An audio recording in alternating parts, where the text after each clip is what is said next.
When the glittering, ever-smiling mask of Hollywood finally recedes from Sunset Boulevard and gives way to the heavy, misty, and melancholic night of Los Angeles, a silence descends upon the corridors of Batjac Productions that feels as if it were plucked from another dimension entirely. To the rest of the world, this building was a powerhouse factory that built the myth of the American West, polishing that unshakable Duke image day by day. However, for John Wayne, during those deep, moonlight-soaked hours of solitude, after the cameras had stopped, the assistants had finished their last coffees and gone home, and the heavy iron doors of the studio had closed with their characteristic creak, these walls whispered far more than old scripts, signed contracts, or dusty box office records. This was a secret headquarters where the Duke faced the living shadows of his own legendary past and the silent spirits of friends who were no longer with us, but whose memories remained painfully fresh. In the last decade of his life, Wayne didn't just manage business in this office. He kept a kind of spiritual vigil with the ghosts of a world that no longer existed. This was a frontier that could not be conquered with a Winchester, nor escaped on even the fastest horse. It was the point where a man began to be crushed under the weight of the very legend he had created.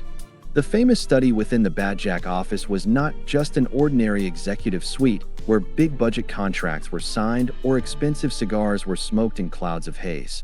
It was a living, breathing museum of a life lived at a full gallop, where every second smelled of gunpowder, sweat, and whiskey. Every prop on the shelves, that heavy crystal ashtray on the desk, and every faded, yellow-edged black and white photograph on the wall was a sacred relic left behind by a fallen comrade, a brother in arms. Office staff who worked into the darkest hours of the night whispered of strange occurrences in those endless, empty corridors of the studio. The sudden, sharp scent of old-fashioned trail tobacco wafting from an empty room, or the characteristic, rhythmic creak of floorboards as if a pair of heavy-spurred boots were approaching the main desk, was on everyone's lips. Wayne, a man of iron logic and unshakable realism, had begun to slowly admit to his inner circle that during those midnight hours, he no longer felt alone in that room. He felt that the giants who had lived longer than him, leaving behind only memories and films, especially that stern yet fatherly figure, John Ford, nicknamed Pappy, were silently watching him from the darkest corners of the room, weighing his every move and peering at him as if he were still a director on a set. During those nights, sitting at his massive oak desk, the Duke didn't just sip his bourbon and stare out into the distant, dark Los Angeles hills. He would engage in deep, rumbling, and sometimes heated conversations with the empty leather chairs in the room, as if his old friends Ward Bond or Victor McLaglen were still sitting right there. He kept Ward Bond's favorite silver lighter on his desk, in the exact spot where it had been left, never moving it for years. He kept John Ford's worn-out director's chair, with that famous name Pappy written in black letters, in the most respected corner of the room, as if its owner might step off a set at any moment and bark an order for a new scene. To an outside observer, this might have looked like the sorrowful and inevitable nostalgia of an aging global star, but for Wayne, it was a spiritual necessity, a way of survival. These visions, which he called night terrors, were not actually ordinary nightmares or senile hallucinations. They were vivid encounters where the thin line between the living and the dead became as transparent as a desert mist, and memories took on flesh and bone. Andrew must convey this in his deep, gravelly tone, making the audience feel this question. When a man becomes a hero to the entire world, who can he talk to in the midst of his own deafening loneliness? Naturally, only those who were legends like himself, the shadows. The studio's night watchman reported many times that the light in Duke's office burned without extinguishing until dawn, until the first birds began to sing in the studio gardens.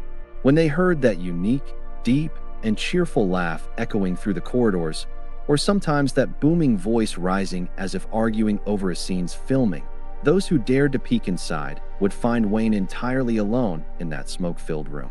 However, for Wayne, the room was not empty at all. He was finishing unfinished scores with the men he had bitten the dust with, ridden horses with, and raised glasses with in the wild Hollywood of the 1940s and 50s. Perhaps he was reliving that famous, fierce argument he had with Ford on the set of The Searchers with all the anger of that day. Or perhaps he was still laughing with the same joy at a filming error from Rio Bravo.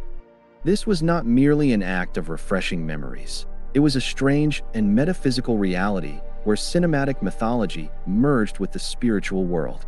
The Duke was the last sentinel of that old code of honor, slowly being buried under neon lights and a rapidly changing world order that no longer understood him. And to maintain this sacred duty, he needed the support of those shadows, the whispers of that past, and the approval of those old friends. This mystical and heavy atmosphere eventually began to deeply affect not only Wayne's office life, but his entire being, his posture, and especially his characteristic mannerisms in his late-period films. His young assistants on sets would notice him suddenly stop in the middle of a scene and smile slightly or nod into the void, as if listening to a secret warning or a small joke from an invisible friend. He carried personal items of every friend he had lost like a talisman, a sacred relic in his trailer or on his person. These items were like steel anchors that allowed him to hold on to reality, onto those old lands, in a world that was quickly slipping away, becoming digitized and increasingly fake. The Duke was not a man haunted by ghosts and fear. On the contrary, he could only soothe that unbearable, deafening loneliness of being the last survivor of that magnificent age of giants. Through this secret and silent bond he established with these spirits. The weight of those invincible, unshakable characters he had portrayed on the silver screen throughout his life had eventually become inextricably intertwined with his own true identity. In those midnight sessions, he had even begun to question who was actually speaking. Was it Ethan Edwards? Was it the Ringo Kid? Or was it just a very tired man named Marion Morrison? While filming his final great farewell and the pinnacle of his career, The Shouldest, these ghosts had now moved from that protected office in Batjac to film sets, to the trailers he stayed in, and even into his dreams. The weary, sorrowful, yet proud look in his eyes in that film was not just a success of the makeup department or acting talent. Those looks were the purest, most vulnerable state of a man who had spent too many nights talking to the shadows of the past, and too many hours looking into his reflection in the mirror searching for the friends he had lost. Wayne felt that the endless life energy within him, that unquenchable fire, was slowly turning into a flickering candle flame. He could now clearly hear his old friends, Pappy and Ward, calling him toward that final, greatest, and unknown frontier, to that last hill where the sun sets. Yet, he was never afraid of this great transition, never hesitated for a single moment.